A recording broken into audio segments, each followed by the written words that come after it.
Oke, kalau emang sudah masuk ke pertemuan ke-12, maka kita coba lanjutin ke penetapan dan ketetapan. Ya.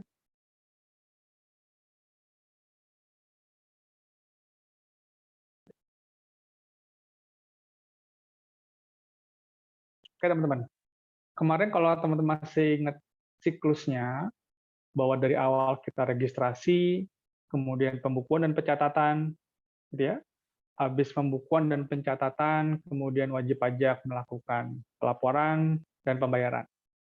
Sampai pertemuan sebelumnya, kita ngomong mengenai bagaimana kalau ternyata wajib pajak tidak melaksanakan kewajiban perpajakan sesuai dengan ketentuan yang ada. Kan gitu ya? Oke. Terus gimana nih? Apa yang dilakukan oleh DJP kalau wajib pajak tidak melakukan ketentuan sebagaimana ketentuan yang ada? Itu di pertemuan kemarin kita bilang, maka nanti akan dilakukan apa? Pemeriksaan. Gitu ya? Diperiksa wajib pajak ya, menggunakan apa, purposive sampling. Dicari mana wajib pajak tertentu yang harus dilakukan pemeriksaan.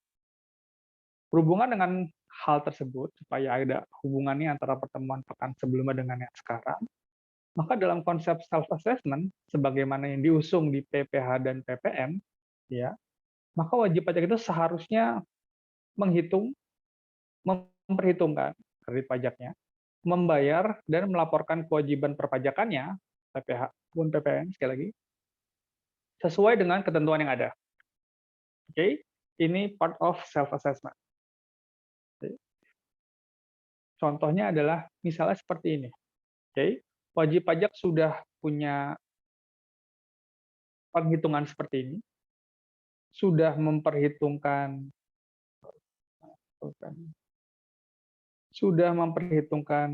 kredit pajak, dibukukan, ya, dilaporkan, dan misalnya sudah dibayar.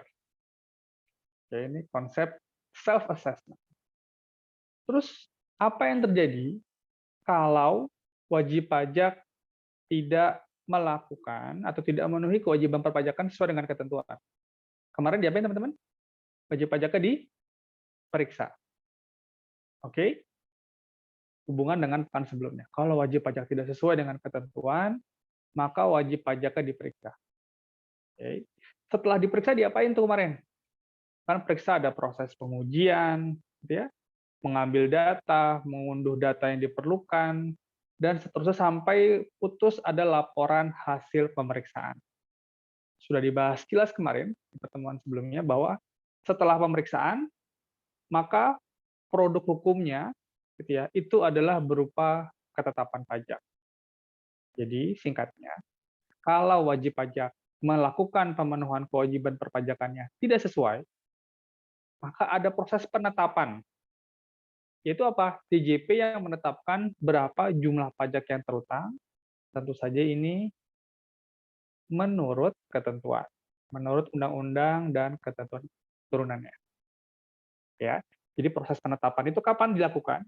Kalau, ya, dan hanya kalau wajib pajak tidak memenuhi kewajiban perpajakannya sesuai dengan ketentuan. Oke, baru tuh ada penetapan. Contohnya. Ini contohnya di sebelah kanan adalah pelaporan si wajib pajak. Ternyata dari pelaporan yang di sebelah kanan ini, ada beberapa hal yang tidak sesuai dengan ketentuan. Kemudian sesuai dengan apa yang sudah teman-teman lakukan di semester sebelumnya, teman-teman melakukan koreksi fiskal. Aduh, ketemu tabel ini lagi, gitu ya. Yang sudah teman-teman lalui nih di semester sebelumnya. Ini adalah contoh koreksi fiskal dari PPh Badan, misalnya. Ternyata apa yang dilakukan oleh wajib pajak, misalnya, oke, ini mungkin bukan komersial, ini sesuai SPT. Ini misalnya sesuai dengan apa hasil pemeriksaan. Oke, kita modifikasi sedikit. Ya. Maka apa yang dilakukan oleh si DJP? Maka tadi DJP akan melakukan penetapan berapa besarnya pajak terutang. Oke. Penetapannya berupa apa? Nah, penetapan itu ada beberapa jenis. Yang sudah kita obrol juga pekan sebelumnya, ada yang namanya SKPKB, Surat Ketetapan Pajak Kurang Bayar, ada surat ketetapan pajak kurang bayar tambahan atau SKP KBT, ada SKP nihil, ada SKP LB. Oke. Ya, ketetapan ini akan kita obrolin, plus nanti ada surat tagihan pajak. Ya, sip. Jadi ada penetapan, ada ketetapan. Penetapan adalah verb-nya, ya, kata kerjanya, ketetapan ya noun-nya, sesederhananya. Oke, sip. Cuman trigger-nya adalah kapan? Kalau pemicunya penetapan adalah kalau wajib pajak tidak melakukan self-assessment dengan sesuai. Baru ada ketetapan. SKPKB. Apa nih SKPKB? SKPKB, ketetapan pajak kurang bayar, adalah ketetapan pajak yang menentukan ada jumlah pokok, oke, jumlah pokok, nanti di sini ada pokok, ada kredit pajaknya, ada sanksi yang harus dibayar, oke, dan berapa total yang harus dibayar. Oke. Jadi ada pokoknya, ada kredit pajak, ada jumlah kekurangan, plus sanksi. Itu di SKPKB. Kalau kita hubungkan dengan pembahasan pekan sebelumnya, setelah pemeriksaan, teman-teman ya, setelah diperiksa, kemudian teman-teman lihat, oh ada sanksi nih. Misalnya dia harusnya melaporkannya berapa, bayar berapa, setelah diperiksa, lebih besar hasil pemeriksaannya. Kena sanksi.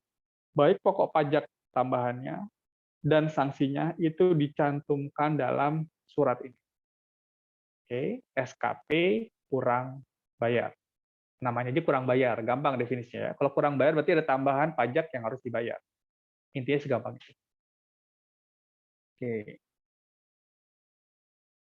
Kapan diterbitkan SKPKB? Ya, kalau saya kecepatan tolong minta ulang aja, karena kita punya 30 slide nih ya.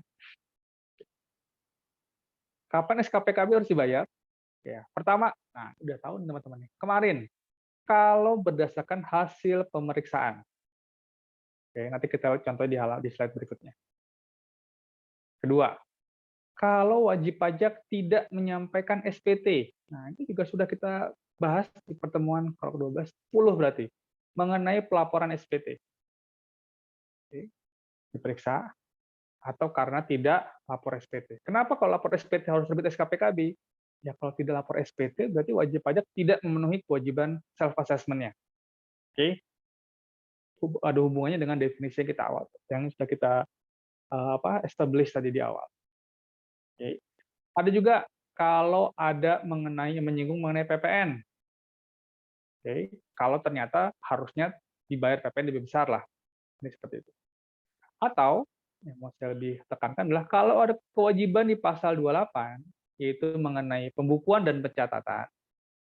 Ya, ini juga kita bahas pertemuan ke-9 mungkin ya, pembukuan dan pencatatan. Atau pasal 29 kemarin mengenai pemeriksaan yang tidak dipenuhi. Jadi misalnya nggak bikin pembukuan, oke? Atau ketika diperiksa dia menolak, itu juga terbit SKPKB. Yang E, itu balik ke pertemuan ke-8, pertama setelah UTS. Kalau wajib pajak diterbitkan NPWP atau dikukuhkan sebagai PKP secara jabatan. Wah, istilah ini keluar lagi. Berarti intinya apa? Semua yang udah kita obrolin di pertemuan 8, 9, 10, 11, ya, itu kita ngomong mengenai pendaftaran, pembukuan dan pencatatan, pelaporan, dan pemeriksaan. Ya, semuanya kalau pertama 8, 9, 10 ya, yang bagian self assessment-nya, kalau self assessment tidak dilakukan sesuai dengan ketentuan, maka harus diterbitkan SKP. Oke? Kenapa? Karena self assessment tidak dilakukan. Ya. Pengen saya rubah sesuai dengan pertemuan 8, 9, 10, tapi karena istilah di undang-undang seperti ini, maka saya tampilkan ABCDE sesuai dengan apa adanya di ketentuan. Oke, teman-teman ya. Pemeriksaan, nggak menyampaikan SPT, nggak bikin pembukuan, menolak diperiksa, atau kita balik lagi, ternyata dia harusnya punya NPWP, tapi dia tidak mendaftarkan diri. Atau omset PPN-nya, omset peredaran usaha sudah lebih dari 4,8 M, tapi dia tidak mendaftarkan diri untuk dikukuhkan sebagai PKP. Pemeriksaan nanti terbit SKPKB. Gampangnya sebenarnya semua proses ABCDE ini ya kalau dilakukan tidak sesuai dengan ketentuan itu nanti harus dilakukan pemeriksaan. Setelah pemeriksaan, baru output dari pemeriksaan adalah SKPKB. Oke. Jadi kalau kita buat ini ada self-assessment, kalau self-assessment-nya salah atau tidak sesuai, maka pemeriksaan hasilnya adalah SKPKB atau SKPKBT nanti. Ya, hanya jika self-assessment salah. Oke, lanjut. Ingat kemarin pemeriksaan tuh ada yang menguji kepatuhan, ada tujuan lain. Oke, yang outputnya SKPKB itu adalah yang untuk menguji kepatuhan. Ada hubungannya ya, menguji kepatuhan itu artinya apakah dia sebagai wajib pajak sudah menjalankan self-assessment sudah dengan benar atau bukan. Kalau tujuan lain kan kita nggak ngomongin SKPKB. Oke, sip. Lanjut. Contoh. Pertama, apabila berdasarkan hasil pemeriksaan ada pajak yang tidak atau kurang dibayar. Ini sudah kita obrolin di pertemuan kemarin, pertemuan 11. Contohnya pun sama. Oke. Contohnya ada wajib pajak yang diperiksa. Oke. Kemudian berdasarkan hasil pemeriksaan ada kurang bayarnya. Oke. Terdapat pajak yang kurang dibayar sebesar 100 juta. Oke. Setelah diperiksa, oke, nanti diterbitkan SKPKB. Nanti isinya SKPKB apa?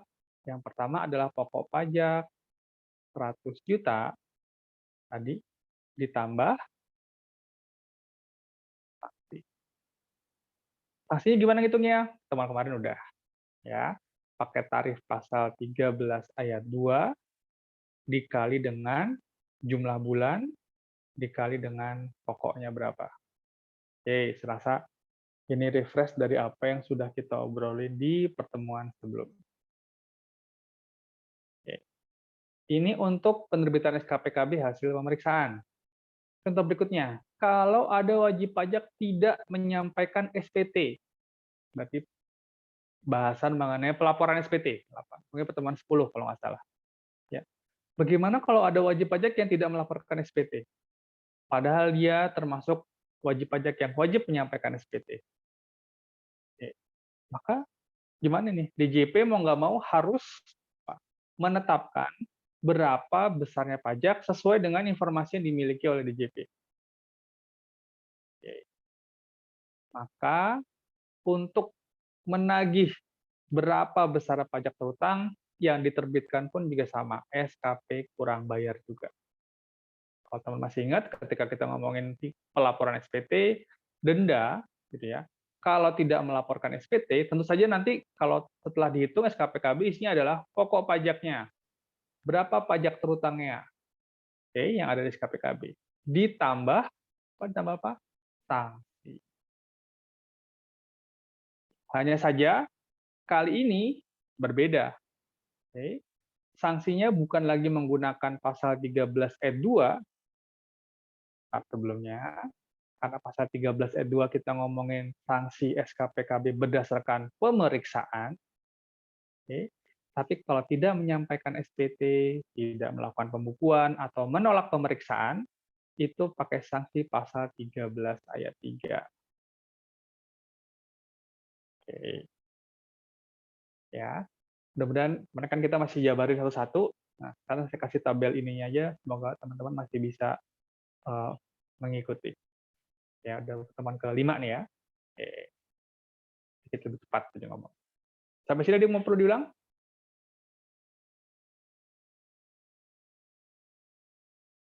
Oke, sip. Oke. Lanjut.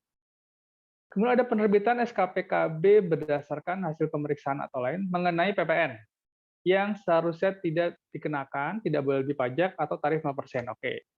Untuk kepentingan teman-teman, bahasan ini saya anggap sudah dibahas ketika UTS. Ya, kita singkirin. Lumayan, ya enggak? Satu bagian nggak diujikan. Gitu ya. Oke, lanjut ya. Sekarang dasar penerbitan SKPKB yang keempat. Apabila kewajiban sebagaimana dimaksud dalam pasal 28, apa itu pasal 28 tadi sebutin? Pasal 28 adalah mengenai pembukuan pencatatan nggak, Pak? Cakep, pembukuan dan pencatatan. Oke. Atau pasal 29, yaitu mengenai Menolak dilapor, Pak. Pemeriksaan ya. Pemeriksaan. Sip, cocok. Kalau dia menolak diperiksa, dia nggak ngasih data, dia tidak mengizinkan akses, oke, maka ini juga diterbitkan SKPKB. Oke, hanya saja, apa bedanya sama SKPKB hasil pemeriksaan? Kalau hasil pemeriksaan tadi dikenakan sesuai dengan tarif pasal 13 ayat 2, ya, yaitu kalau kita lihat rumusnya adalah suku bunga acuan plus 15%, tapi kalau ini sama, ya, pasal 28 atau ditambah ini no pasal 29. Sama-sama dikenakan tarif pasal 13 ayat 3. Oke, lihat nggak? Lebih besar yang pasal 13 ayat 3. Kenapa? Pasal 13 ayat 3 ini tidak memenuhi kaidah yang lebih tinggi tarafnya. Kalau pemeriksaan, masih dikasih akses, dikasih data, oke? Kalau fiskus diterima, maka dia penghitungannya hanya suku bunga acuan plus 15%. Dulu sebelum undang-undang HPP berlaku, lebih galak lagi, gitu ya. Di sini ada sanksi sampai kenaikan 50%, nggak pakai bulan-bulanan, pokoknya 50%, ya, lebih besar harusnya. Atau kalau ada yang sudah dipotong tapi tidak diserahkan, boleh seperti ini, 1%. Itu dulu. Ya, sekarang kita ngomongin yang poin ini dulu. Untuk melihat perbedaan antara sanksi pasal 13 ayat 2 yang hasil pemeriksaan. Kalau 13 ayat 2A itu pemeriksaan tapi untuk PPN, teman-teman. Sama-sama 1,75%. Ini untuk contoh aja. Ya, ini kalau nggak salah yang Januari atau Desember 2021, Januari 2022. Contoh aja. Ya, bisa dibedakan ya, mana yang 13 ayat 2, pasal 13 ayat 3. Berikutnya, yaitu kalau wajib pajak, gitu ya, wajib pajak ditetapkan atau diberikan atau diterbitkan NPWP secara jabatan. Oke? Oke.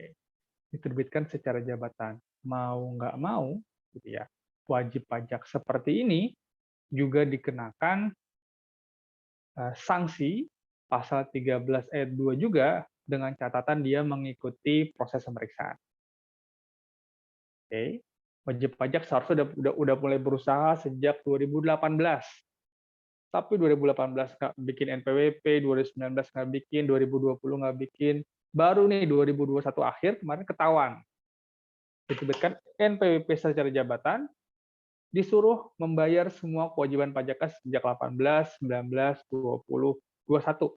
Semuanya. Masing-masing kewajiban perpajakan dikenakan sanksi sesuai dengan ketentuan masing-masing. Oke. Jadi SKPKB bisa dibilang bahwa itu adalah tindak lanjut dari pemeriksaan. Oke, teman-teman. Semuanya sama-sama pemeriksaan. Hanya saja ketika dilihat berapa, kalau pokok pajaknya semua hasil LHP, semua hasil lapor hasil pemeriksaan. Kemudian ketika kita melihat berapa sanksi yang dikenakan, dilihat dulu. Apakah proses pemeriksaannya berjalan sesuai dengan ketentuan? Apakah hak dan kewajiban wajib pajak diberikan atau dijalankan sesuai dengan yang kita obrolin di pertemuan kemarin? Ya, kalau enggak, maka dia masuk ke pasal 13 ayat 3. Oke.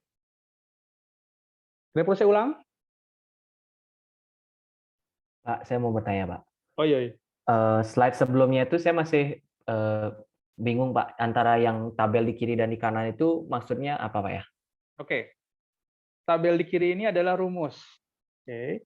Ketika di tarif sekarang itu selalu bilang bahwa besaran sanksi dihitung berdasarkan suku bunga acuan yang ditetapkan oleh Menteri Keuangan.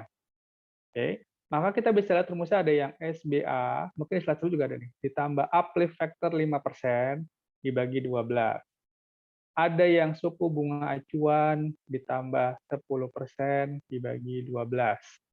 Ada yang suku bunga acuan plus 15% per 12. Ini adalah rumusnya. Rumus untuk mencari tarif denda per bulan. Oke, ini rumusnya. Oke. Terus tabel yang kanan seperti apa? Yang kanan adalah hasilnya. hasil dari rumus di sebelah kiri. Jadi saya bisa bilang bahwa, ini saya hapus dulu, bentar, semuanya ya. Maka 2,17% di sini, ini kalau nggak salah nih Desember 2021. Ini adalah ketentuan tarif per Desember 2021 yang berlaku dari 1 Desember sampai 31 Desember 2021. Maka rumus nomor 5 ini didapat dari suku bunga acuan pada Desember 2021 ditambah 20% dibagi 12. Oke. Maka yang nomor 4, karena saya tahu rumusnya gitu ya, suku bunga acuan ditambah 15% dibagi 12. Suku bunga acuannya menurut kapan? Menurut bulan Desember. Suku bunga acuannya mengikuti suku bunga BI 7 harian. Oke. Sehingga otomatis setiap bulan Kementerian Keuangan akan selalu menerbitkan ini tabel tarif bunga untuk ketentuan pajak. Sudah pernah saya lihat kan tabelnya? Apa? Oke, kita coba nambah pemahaman.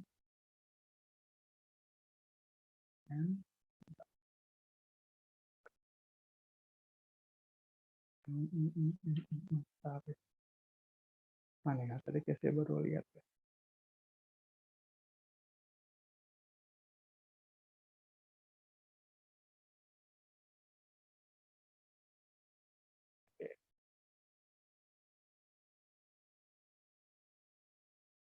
Oke teman-teman, ini adalah KMK tarif bunga. Bisa lihat di websitenya Badan Kebijakan Fiskal.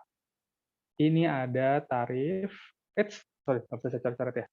Ini adalah tarif bunga untuk Januari 2022 sampai 1 sampai 3 Januari. Artinya ini untuk bulan Januari 2022. Terus sampai pertama kali Undang-Undang Cipta Kerja dibuat. Dari November 2020 dia punya KMK tersendiri. Ini adalah hanya untuk mengatur tarif bunga per jenis denda. Kita coba baca ya.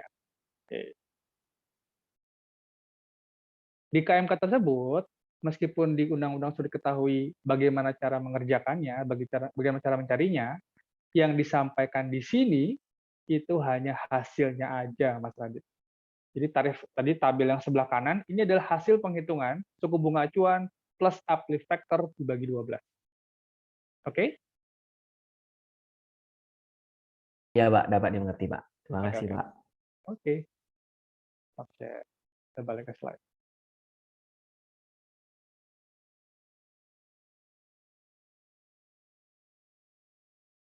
Oke. Yang lain? Oke. Saya mau tanya untuk Oh iya, sanksi itu Pak. Yang tadi agak kelewat yang pasal 13 ayat 2, ayat 2A sama 3B itu tadi bedanya Pak, agak kelewat. Oke, 13 ayat 2 ini untuk pemeriksaan untuk PPH. Oke, 13 ayat 2 itu untuk PPN. Karena pemeriksaan, kemarin teman-teman lihat ya, pemeriksaan dilakukan untuk menguji kepatuhan untuk apa aja. Kalau SPT tidak disampaikan, kalau apa. Nah, 13 ayat 2 itu mengatur, secara garis besar saya bisa ngomong bahwa 13 ayat 2 itu untuk pemenuhan kewajiban perpajakan untuk PPH. Kebelangan 13 ayat 2A itu pemeriksaan dalam rangka PPN, PK, dan PM. Oke? 8 ayat 5 buat apa 8 ayat 5? Ini pernah kita pakai juga nih. Oke, masih ingat ya? Ini pernah kita pakai ketika kita ngomongin mengenai pengungkapan ketidakbenaran penyampaian SPT.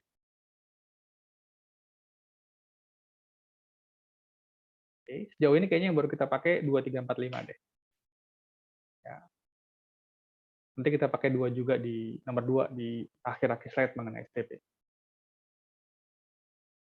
Ada kok, saya punya slide yang saya tampilkan, saya cari pasal 1 tentang apa, pasal 2, yang poin nomor 1 ini tentang apa aja.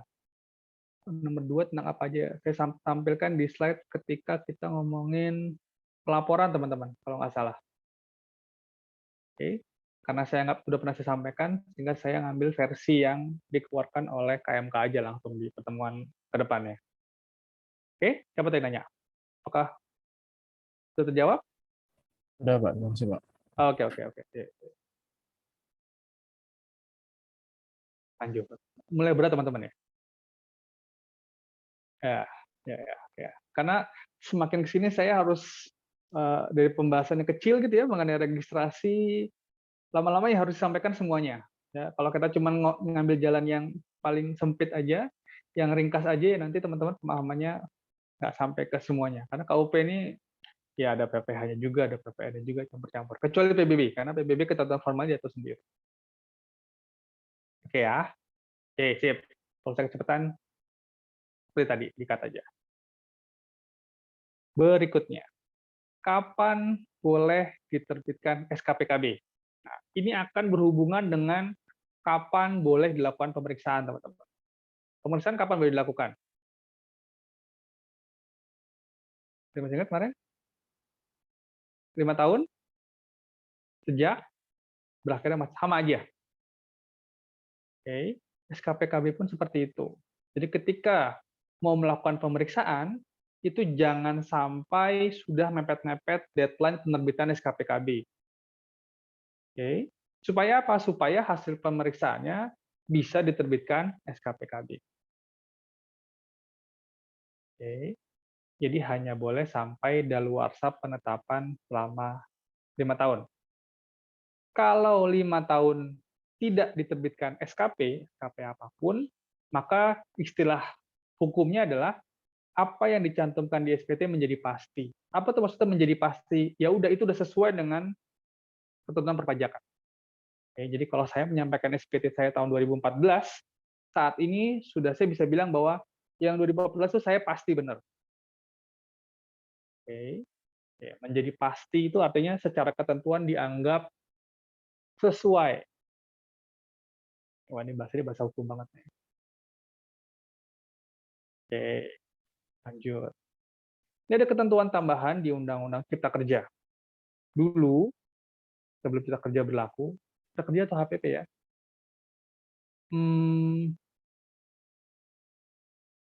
Saya lupa teman-teman. Saya lupa ini dimodif dengan Cipta Kerja atau HPP ya. Saya Cipta Kerja. Bahwa yang disampaikan adalah, karena di Undang-Undang HPP nggak dicantumkan seperti ini. Meskipun jangka waktu 5 tahun sudah lewat, ya, tapi jika wajib pajak melakukan tindak pidana di bidang perpajakan, maka itu masih boleh diterbitkan SKPKB atas waktu-waktu yang sudah lampau. Oke, selama belum melewati 10 tahun sejak berakhirnya masa pajak. Nah, penambahan informasi ini baru sejak Undang-Undang Cipta Kerja. Nah, Cipta Kerja kan seperti kita tahu nanti perlu ada revisi lagi nih 2 tahun yang akan datang ya, kita lihat aja masih ada atau enggak.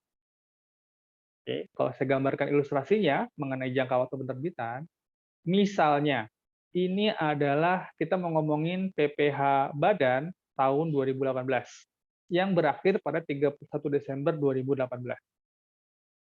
Oke. Maka sejak 1 Januari 2019, 5 tahun ke depannya, yaitu sampai 31 Desember 2023, benar ya? 19, 20, 21, 22, 23, pas 5 tahun. Ya. Selama jangka waktu ini, itu dapat diterbitkan SKPKB. Oke ya? Dapat diterbitkan SKPKB. Ini cara memahami ketentuan tadi. Oke.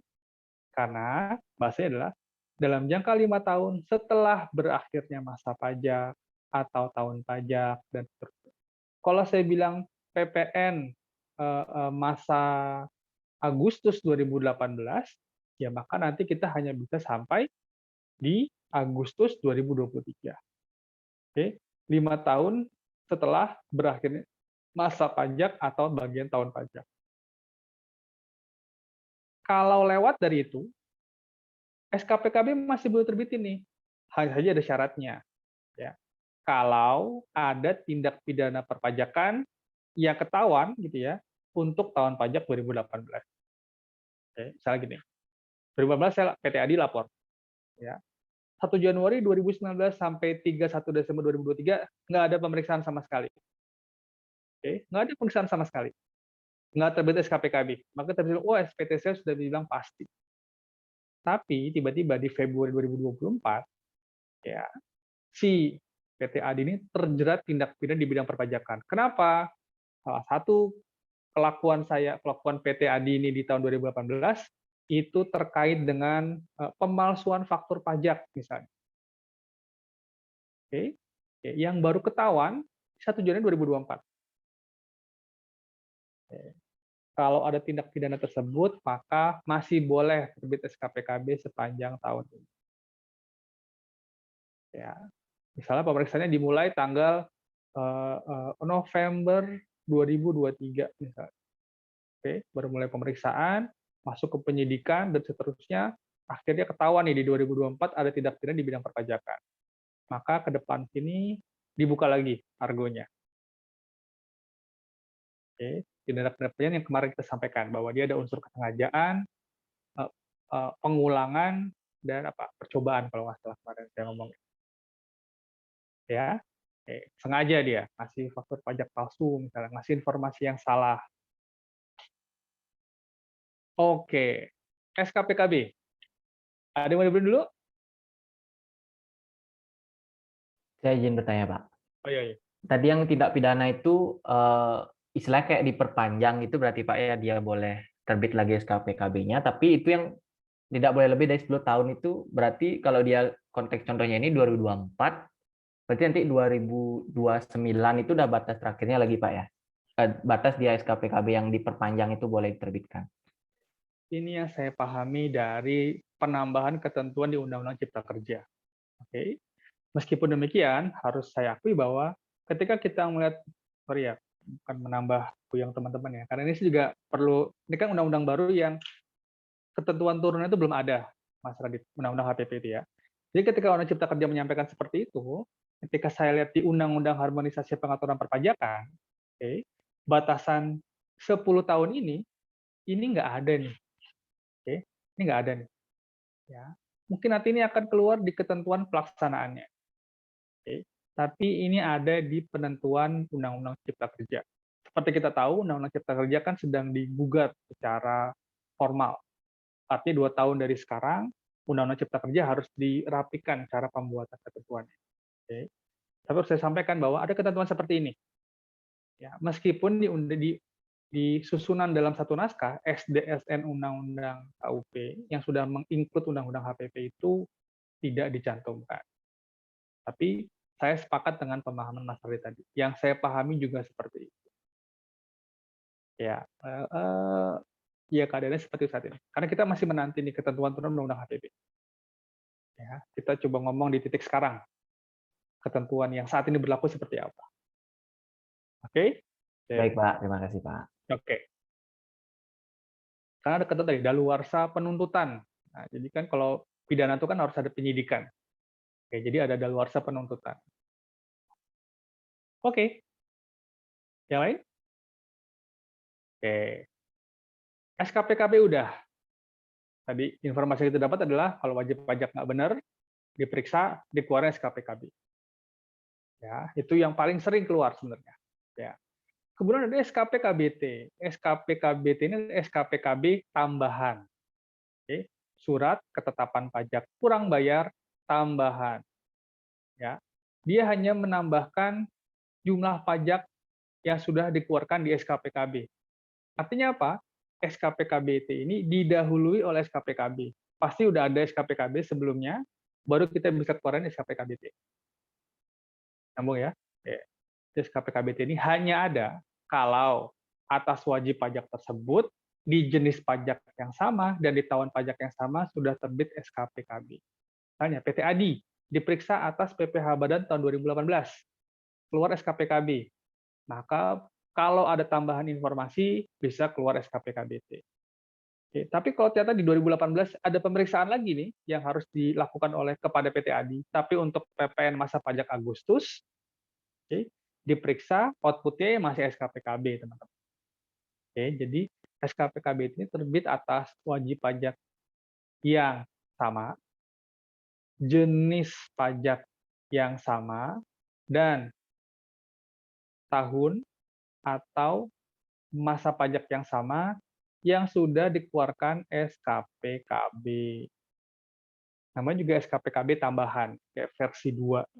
Ya. Oke. Nah,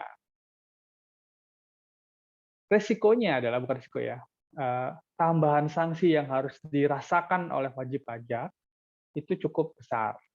Ya. SKPKBT ini, kalau kena SKPKB tambahan, itu jumlah selisih antara SKPKB dan SKPKBT nanti dikenain denda 100% dari jumlah kekurangan pajak tersebut. Oke. Nanti saya coba sampaikan ilustrasinya di slide berikut. Oke. Contohnya, kalau mau saya tambah informasi itu ya, mudah-mudahan nggak tambah banyak ya. Kalau misalnya udah terbit SKPKB, ya, kayak ini, coba nih ya. Saya buat timeline-nya dulu deh. Ini pemeriksaan. Oke, setelah pemeriksaan terbit SKPKB. Oke, nah, ketika di titik ini, ya, wajib pajak sadar, aduh, kemarin ada data nih yang nggak kita kasih ke DJP, ya, bahaya nih, dan kayaknya bakal ketahuan nih. Kemudian mereka menyampaikan pengungkapan ketidakbenaran perbuatan, namanya, ya, maka kalau dia menyampaikan di titik ini, maka dia nggak kena denda 100%. Ya. Tapi kalau ternyata wajib pajak, DJP sudah melakukan pemeriksaan, ya nggak bisa. Oke, kalau wajib pajak DJP sudah melakukan pemeriksaan kedua, gitu ya, atas wajib pajak yang sama, jenis pajak sama, dan tahun pajak yang sama, terus nanti output-nya adalah SKPKBT, maka denda 100%-nya jadi kena. Tambah yang oke. Ya, harus diakui ya Bang, KUP ini mesti diajarin 1 semester, teman. Ya.